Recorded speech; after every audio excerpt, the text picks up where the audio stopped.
Hello, I'm Joe Yates and this is the first video devlog for Human Orbit. In this video today what I'll be showing you is a bit about Human Orbit's emotion engine. The emotion engine in Human Orbit is the primary driver of NPC behaviour in the game. For those of you who haven't been following the development of Human Orbit so far, the player is a sentient AI inhabiting a maintenance drone on an isolated space station. They attempt to manipulate and gain control over the crew through the use of surveillance and the application of social engineering techniques. Now, because the mechanics of the game are oriented around social manipulation, we've developed an emotional model for the NPCs that is a little more nuanced than that which is present in other games. What we have in front of us right now is a tool that we use for development of Human Orbit. It allows us to look inside the heads of the NPCs and closely examine the way that they respond emotionally to their experiences. Each of these 9 coloured panels represents a different NPC. It's kind of hard to read them at a glance because there are 35 dimensions to each of the NPC's personalities, and because a new crew is generated for each playthrough, so I'm not 100% familiar with each of these 9 people. But I can tell a few things. For instance, I can tell from Callum's deep blue kind of purple background that he's a quite disagreeable and actually quite dominant character. In contrast, Yusuf in the centre, his rosy pink indicates that they're a generally agreeable and quite pleasant sort, and most people would generally find it easier to get along with Yusuf than they would Callum. Let's take a closer look at Callum. So taking a look at Callum's 30 personality traits, I can see that I wasn't really wrong to say that he's a disagreeable sort. His agreeableness down here you can see is quite low, 14 of 100. His altruism and his sympathy are extraordinarily low. I've not seen many people with traits that low before. So he's has no sympathy for other people and he's not particularly altruistic either. In terms of how he would be to work with, he's not very dutiful, not very orderly, he's not very self-disciplined, he probably wouldn't be easy to work with as a colleague, but he actually appears to be quite extroverted and especially very friendly, quite talkative, quite cheerful. He'd probably be quite easy to get along with if he already liked you, but he probably wouldn't already like you because he's Callum.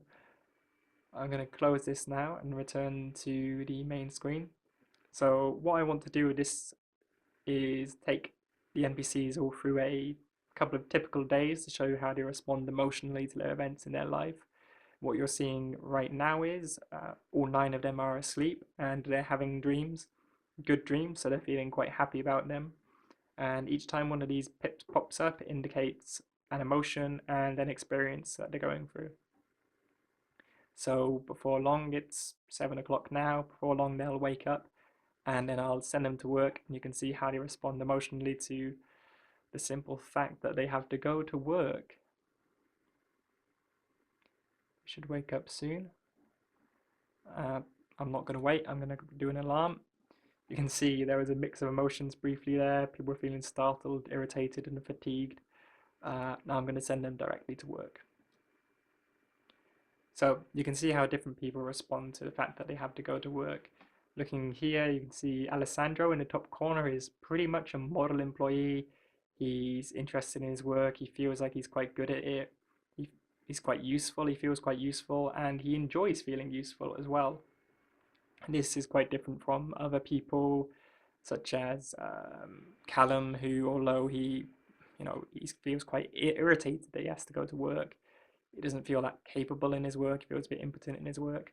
But despite that, because he feels useful, he feels quite self-important, quite self-satisfied about that, which is good for him. I mean, he feels quite pleasant feelings because of that, and that's good for his productivity. But other people might find that self-satisfaction a little overbearing and might dislike him for it. Meryl down here also feels quite impotent in her work. But I should probably point out that feeling like you're not very good at your work doesn't necessarily mean that you're not very good at your work. In this case, Meryl might actually be quite good at her work, but lacking in self-confidence in a professional context. I don't have enough information on this screen to really say either way, but let's give her the benefit of the doubt. So I'll send them all into a work meeting now, and we can see how they respond to that. So there's a mix of emotions here. You can see Callum and Martina are responding with boredom. The model employee, Alessandro, up here is interested in the work meeting. He's actually a little bit frustrated that he has to be there, even though he's interested. And this might indicate that he feels his time's better spent elsewhere, better spent outside of the meeting in his other work. I'm going to end the day now. It's coming up to 6 o'clock, so they'll probably appreciate that. Yep, you can see a few of them are quite happy that the workday's ended, but others are not that bothered either way. What I'll do now with their evening is send them out on a date with someone that they like, and we can see how that goes and how to respond to that. Yeah, that's nice. So you can see most everyone's getting quite a lot of enjoyment from that. They're feeling varying levels of affection and love for the person that they're on a date with. Well, apart from a couple of people, Anais, for instance, is not feeling that much in love with her partner that she's on the date with. She's getting enjoyment, but she's mostly dominated by her anxieties, which is unfortunate. Meryl, as well, doesn't really feel much love for her partner. She's enjoying being out. She feels quite affectionate towards them, maybe as a friend, and she's quite anxious. I'm guessing maybe she might feel that they're not that great of a match. Martina, on the other hand, thinks she's got a great match. I'll end the date now and let them go to sleep because it's coming up to midnight now. Probably they'll actually wait a little while before they go to bed.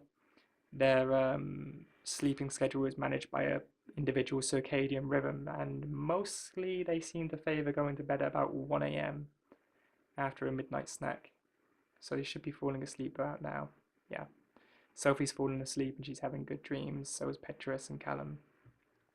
While they're asleep, maybe I should take the opportunity to talk a bit about some technical aspects. There's probably some devs watching and thinking, you can achieve reasonable and quite relatable NPCs using more standard techniques. You could use a simple finite state machine, maybe put it into a subsumption architecture or something to spruce it up a bit, make it a bit less apparent in the way it behaves. But, I think players these days are pretty wise to the way that game characters behave. They recognize schedules and they recognize boundary conditions causing changes in state. And while they may often lack the insider knowledge to pin things down to specifics, they can very easily recognize, yeah, this NPC is similar to the NPC in this other game, and I know what makes them tick, and I know how to exploit that. With Human Orbit, we want to put emotions and personalities right at the core of the NPCs, so everything is built around that need, that one need. We want players to feel that there's a qualitative difference in our NPCs and to feel that these aren't just bots executing a schedule or performing a set script. And we want players to feel that these NPCs are different, more alive, more vital, and really properly responding to the environment as the player changes it. So to achieve that sort of thing, you really need an entirely new system, and that's what we've been working on. And they should all be waking up naturally about now. And one thing I've noticed actually is they have a tendency to have two breakfasts. This isn't something I've told them to do, but they've generally seemed to have reached a consensus that the portion size I set for them isn't enough, and they found a workaround, which is to have two breakfasts. They think breakfast is definitely the most important meal of the day, more important than I allowed it to be. I'm going to send them to work now. Probably I should put the portion size under their control to stop them from having this strange hobbit-like workaround in future. So today at the day at work, I'm just going to let them go through a normal day. Maybe what I'll make them do is send out a date invite. So they felt that their date went well last night, most of them. So they're going to send out a date invite and ask for a second date in future. So you can see they're mostly all quite feeling anxious about that still. And again, they're kind of recalling their affection and their love for the person that they were out with before. Um, People like Meryl, who wasn't that keen on their partner before, is just feeling mostly anxious about it. So maybe they wouldn't have done it if I hadn't forced them to send out that second date invite. You can see Petrus at the top. No anxiety about the date invite at all, which is interesting. They must be a very self-confident person. So one of the things that I'm going to do today is I'm going to cause there to be a malfunction at their workplace. It will be some machine they're working with will have broken down. And what they're going to have to do is they're going to have to work overtime to ensure that it gets fixed. And it's about 6:30 now. They would normally have to quit about now, but I'm going to cause the malfunction. So you can see a lot of frustration. Anais and Sophie in particular are also feeling quite a lot of anger about this. I guess they feel like it's not fair that they should be staying in overtime when it's already getting towards 8 o'clock. What's particularly interesting, actually, this applies to Meryl most of all. She feels fearful about this work problem. And that's interesting because before she was feeling impotent in her work, she didn't feel that capable. I highlighted that earlier on. Now that there's been some big malfunction, she feels quite fearful about it.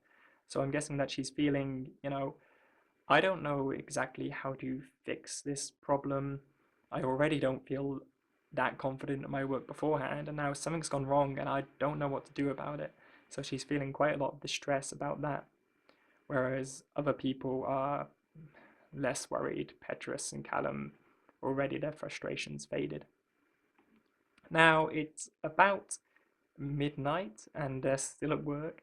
So what will be happening soon is they'll be starting to get tired, and you'll see little blips popping up on their displays showing that they're fatigued and that they want to go to bed. And it'll be, yep, already Anais, Meryl, you can see they're fatigued. And so will Callum soon. There we go, Alessandro's just become fatigued. And I'll let them quit work and go to sleep. It seems like Callum, the shirker, might have found a way to sneak off. Go to bed earlier than the others. I'll have to keep an eye on him. Okay, that's the end of the second day. I think I'll leave this video here and try to keep it short. So, now that you've seen how the NPCs in Human Orbit respond emotionally to their environment and experiences, you might wonder, and with good reason to, how these individual emotions and experiences affect the actual game state, how they present themselves to the player, and why exactly a player might care about them beyond just the way in which they humanize the NPCs. In later videos, I intend to go over just that, as well as going over the ways that the emotional experience of NPCs affects their productivity, their levels of job satisfaction, their levels of life satisfaction, and also the way in which it affects their social model and the way in which they relate to one another at professional and also personal levels. Thanks for watching.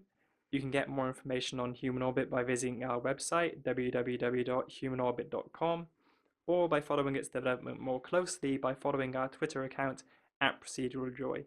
The account name is Human Orbit, so it should be quite easy to find, but in any case, the details will be below the video on YouTube or presented on screen. Again, cheers for watching. Looking forward to showing you a few more of the inner workings of Human Orbit next time.